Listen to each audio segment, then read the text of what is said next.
اعوذ باللہ من الشیطان الرجیم بسم اللہ الرحمن الرحیم الف لام را کتاب احکمت آیاته ثم فصلت من لدن حکیم خبیر الا تعبدوا الا اللہ اننی لکم منہ نذیر وبشیر وان استغفروا ربکم ثم توبوا الیہ یمتعکم متاعا حسنا الى اجل مسمى ويؤتي كل ذي فضل فضله وان تولوا فاني اخاف عليكم عذاب يوم كبير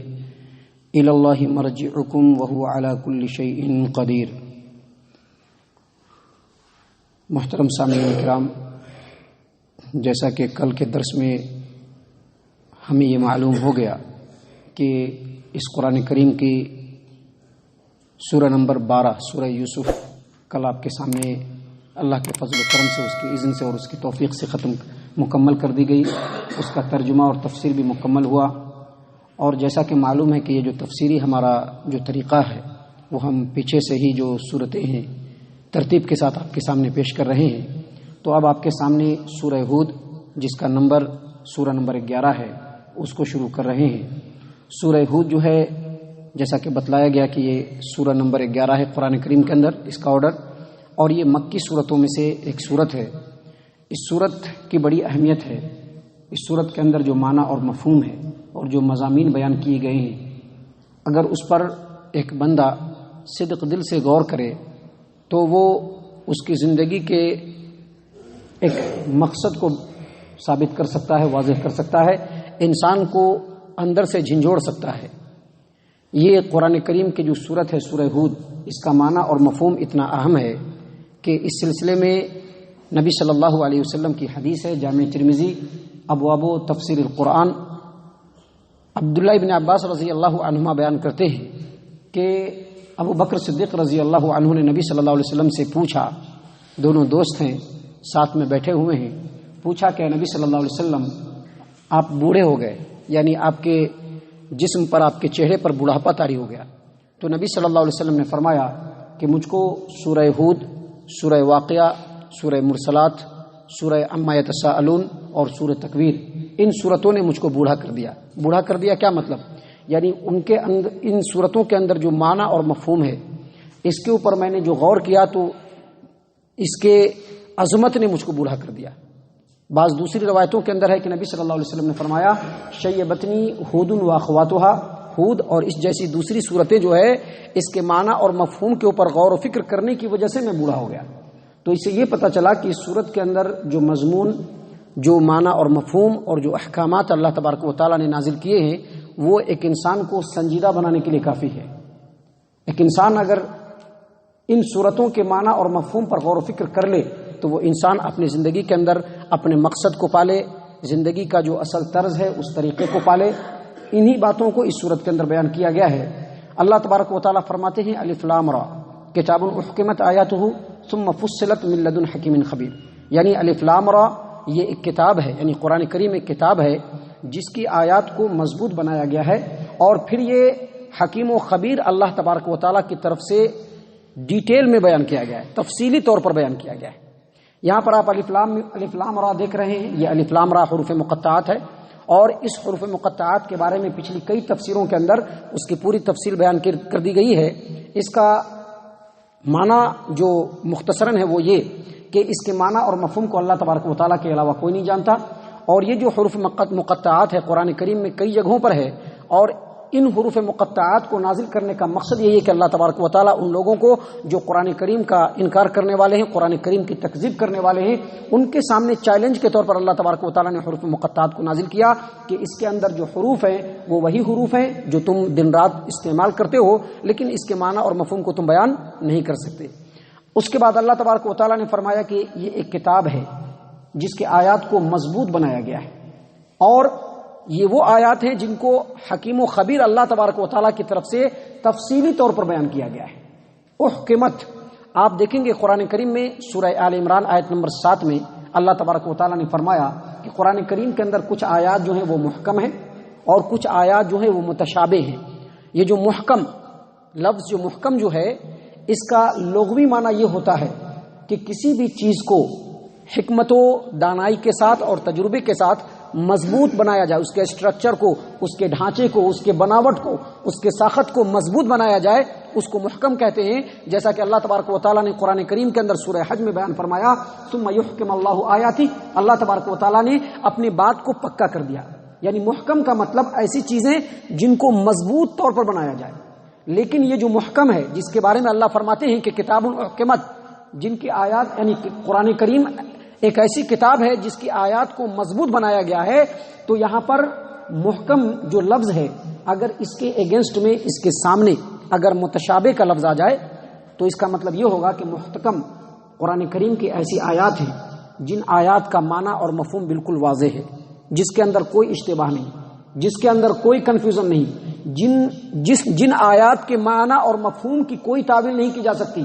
معنی بالکل واضح ہو، اس کو کہتے ہیں محکم. مثال کے طور پر قرآن کریم کے اندر اللہ تبارک و تعالیٰ نے کلمہ لا الہ الا اللہ اور اس کی تفصیل کو بیان کیا. لا الہ الا اللہ کا جو لفظ ہے یہ بہت مشہور و معروف ہے، اور ہماری شریعت کے علاوہ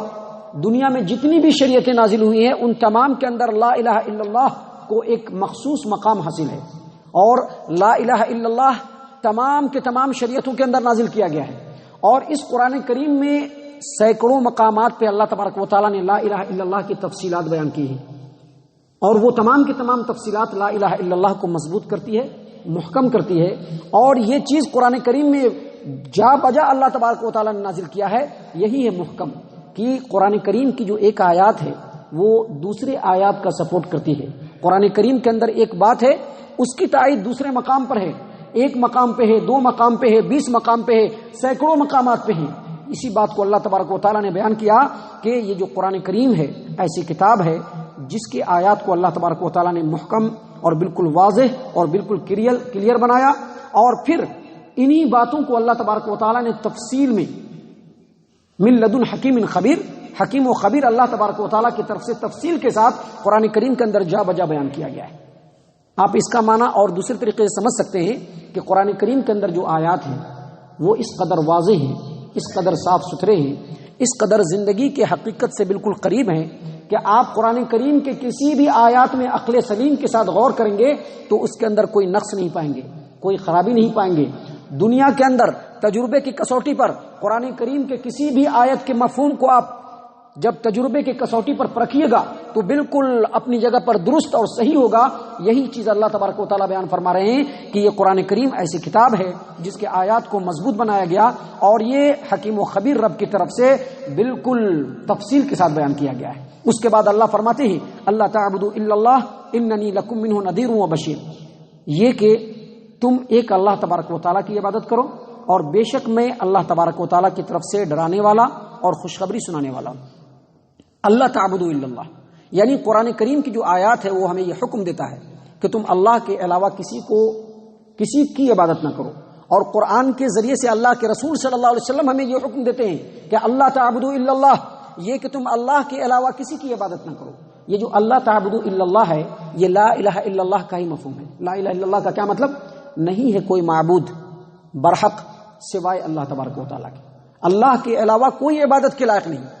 یعنی اس آیت کریمہ میں اللہ تبارک و تعالیٰ یہ بیان فرما رہے ہیں کہ اگر عبادت کے لائق صرف اللہ تبارک و تعالیٰ ہے تو اللہ کے علاوہ کسی کی عبادت نہ کی جائے. اور یہی وہ لا الہ الا اللہ ہے کہ جس سے تمام نبیوں نے اپنی شریعت کا آغاز کیا.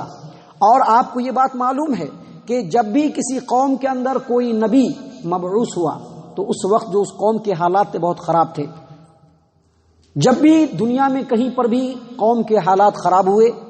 اس کے اندر ظلم، زیادتی اور ان طرح کی چیزیں آئی، چاہے وہ ظلم و زیادتی عقیدے کی خرابی ہو، چاہے کردار کی خرابی ہو. جب کسی بھی معاشرے کے اندر ظلم و زیادتی آئی تو اللہ تبارک و تعالیٰ نے وہاں پر ایک رسول کو مبعوث کر دیا.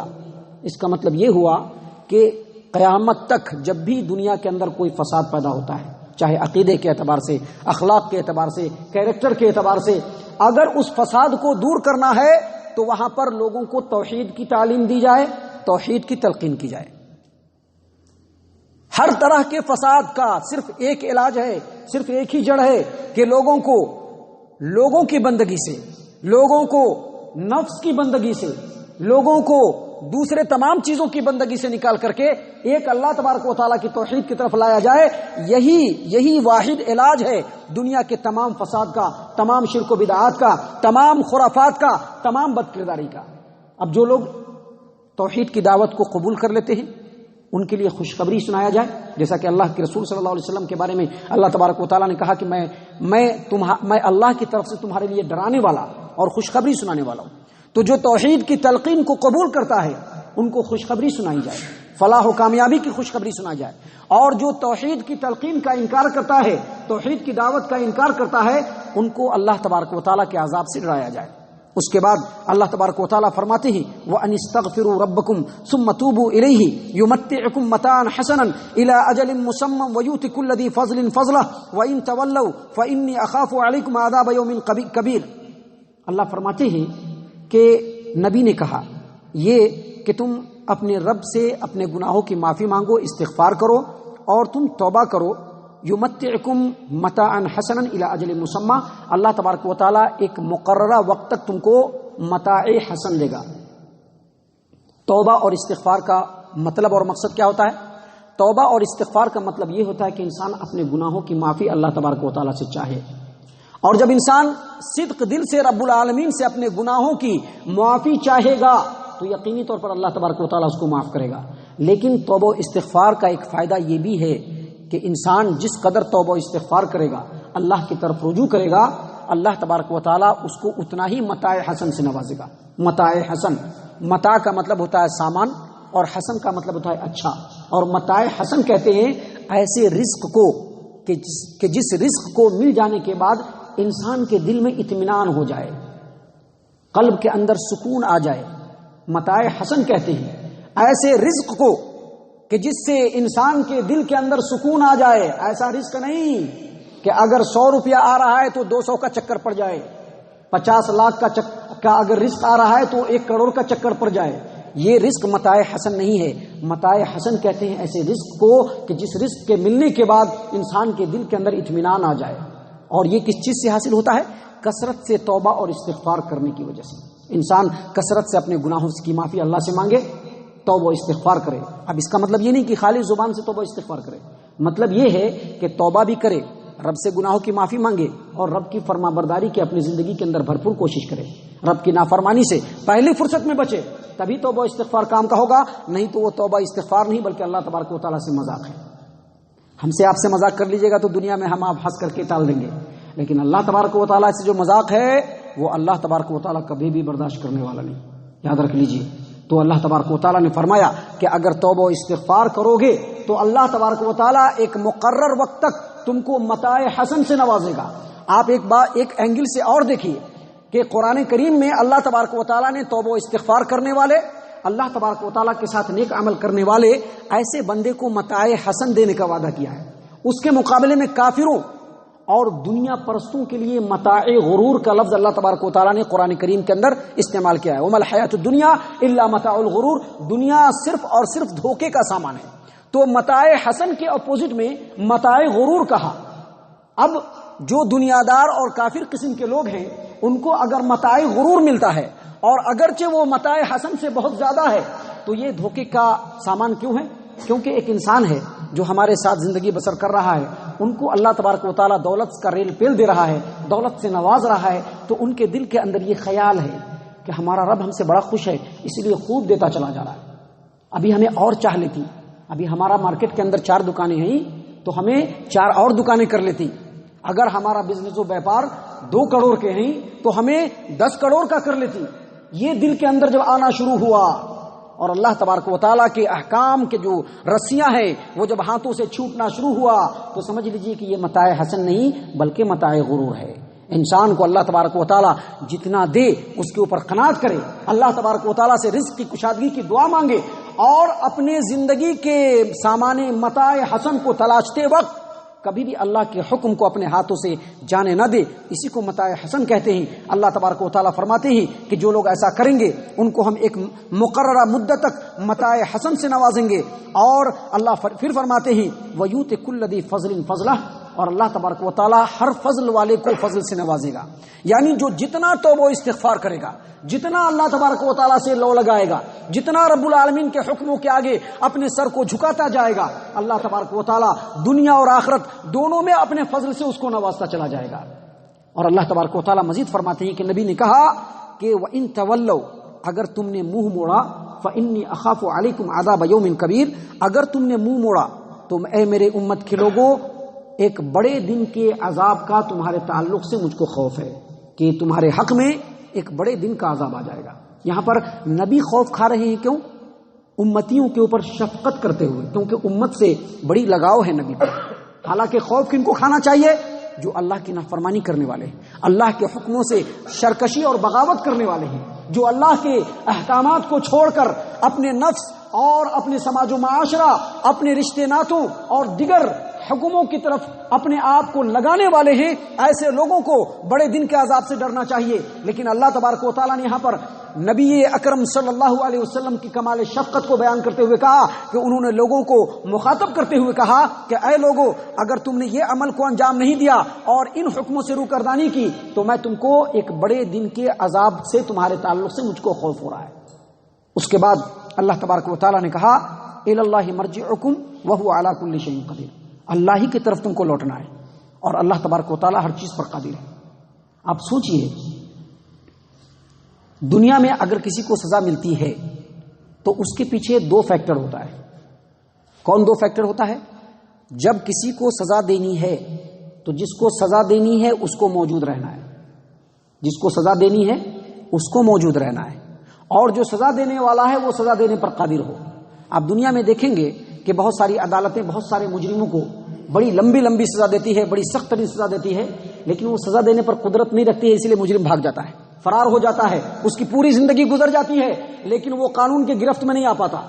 کیونکہ ان کو قدرت نہیں ہے. لیکن اللہ تبارک و تعالیٰ تو اتنا قادر ہے کہ تم کہیں بھی بچ کر کے نہیں جا سکتے. دنیا میں 60-70 سال کی زندگی ہے، اس میں یا تو رب چاہی زندگی گزار لو یا من چاہی زندگی گزار لو، یا رب چاہی زندگی گزار لو یا سماج و معاشرے کی چاہت والی زندگی گزار لو، یا رب چاہی زندگی گزار لو یا پھر رشتے ناتے سماج و معاشرے کی چاہت والی زندگی گزار لو. لیکن یہ 70, 80, 90, 100, 110, 120, 125 برس کی زندگی جب ختم ہو جائے گی، الاللہ مرجعکم، تم کو رب کی طرف ہی لوٹنا ہے. تم کو کہاں لوٹنا ہے؟ رب کی طرف لوٹنا ہے. لہذا ابھی فکر کر لینا ہے. اللہ فرماتے ہیں کہ وہو علی کل شیء قدیر، اور اللہ ہر چیز پر قادر ہے اور تم کو سزا دینے پر بھی قادر ہے. محترم سامعین کرام، یہ جو قرآن کریم کی آیات ہے یہ آپ کے سامنے ایک فارمیلٹی کے لیے نہیں بیان کیا جا رہا ہے، رسم نبھانے کے لیے نہیں بیان کیا جا رہا ہے. ہماری جماعت و جمعیت نے جو قرآن کریم کے درس کو آپ کے سامنے ہر دن صبح میں پیش کرنے کا جو مکلف مجھ کو ٹھہرایا ہے، اس کی وجہ یہ ہے کہ یہ جو اللہ کا کلام ہے ہم میں سے ہر ایک کے کان میں پہنچے، اور یہ اللہ کا کلام پہنچنے کے بعد اس کو ہلکا نہ لیا جائے بلکہ سیریسلی اور سنجیدگی سے لیا جائے. اس کے اندر جو باتیں بیان ہو رہی ہیں اپنی زندگی کا اس سے کمپیئر کیا جائے، موازنہ کیا جائے، اور جو تقصیر اور کمی ہے اس کو دور کیا جائے، اسی لیے بیان کیا جاتا ہے. ہم اللہ تبارک و تعالیٰ سے دعا کرتے ہیں کہ اللہ تبارک و تعالیٰ ہم تمام کو ان باتوں پر غور و فکر اور تدبر کرنے کی توفیق عنایت فرمائے. ہم تمام کو اللہ تبارک و تعالیٰ صحیح معنوں میں مومن اور مسلمان بنائے، جنت الفردوس میں جگہ عطا فرمائے. اے اللہ ہم تمام کو جہنم سے پناہ دے. اے رب العالمین ہم تمام کو جہنم سے پناہ دے. اے مالک الملک ہم تمام کو جہنم سے پناہ دے. آمین یا رب العالمین. وما علینا الا البلاغ المبین.